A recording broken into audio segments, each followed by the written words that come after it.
Salut, chers bien-aimés. En ce jour qui représente le 11e du mois de janvier 2018, je viens vous parler de l'obéissance. L'obéissance, que je considère comme étant un ascenseur qui nous propulse vers nos lieux élevés, que ce soit dans le séculier, que ce soit même dans le règne spirituel. Voilà. La Bible nous dit que l'obéissance vaut mieux que les sacrifices. Qu'est-ce que j'entends par là? Que peu importe ce que vous pouvez faire, voilà, autour de la chose la plus importante, cela ne compte pas. C'est la chose à faire, cette chose précise qui vous a été ordonnée, qui est l'objectif visé que vous devez accomplir. Voilà, je vais prendre l'exemple d'un enfant qui, après avoir obtenu son diplôme qui lui permet de passer à ses études supérieures universitaires, logiquement va faire appel à des personnes qui ont une certaine expérience, à des personnes qui sont dotées d'un qualificatif d'orientation. Pourquoi cet enfant le fera? Cet enfant le fera certainement parce qu'il aura besoin des indications.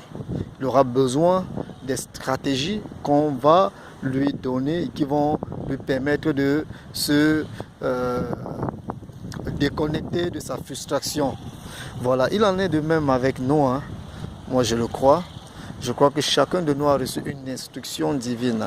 Chacun de nous venant des divers horizons a une orientation bien précise de sa vie. Le Seigneur nous parle tous et à nous tous, il attend de nous que nous réagissions en fonction de ce qu'il nous a dit.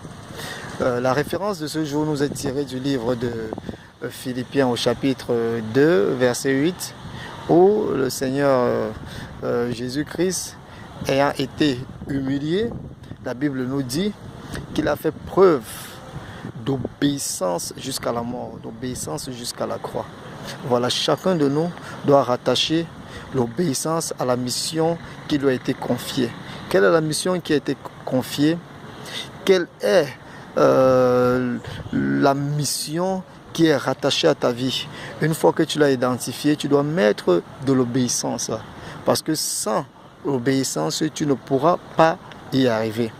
Maintenant, la Bible nous dit également que là où il n'y a pas conviction, il y a péché. Ce que tu as reçu, est-ce que cela vient de Dieu? Ça, ce sont des bonnes questions que tu dois te poser avant de manifester l'obéissance. Parce que l'obéissance, telle que la parole de Dieu nous le dit encore, enfants, soyez soumis à vos parents, obéissez à vos parents afin que vos jours soient prolongés. On voit qu'il y a une récompense qui est rattachée à l'obéissance. Il y a des récompenses qui sont rattachées à l'obéissance. Voilà. Mais est-ce que l'instruction que vous avez reçue, elle est divine? Elle vient de quoi?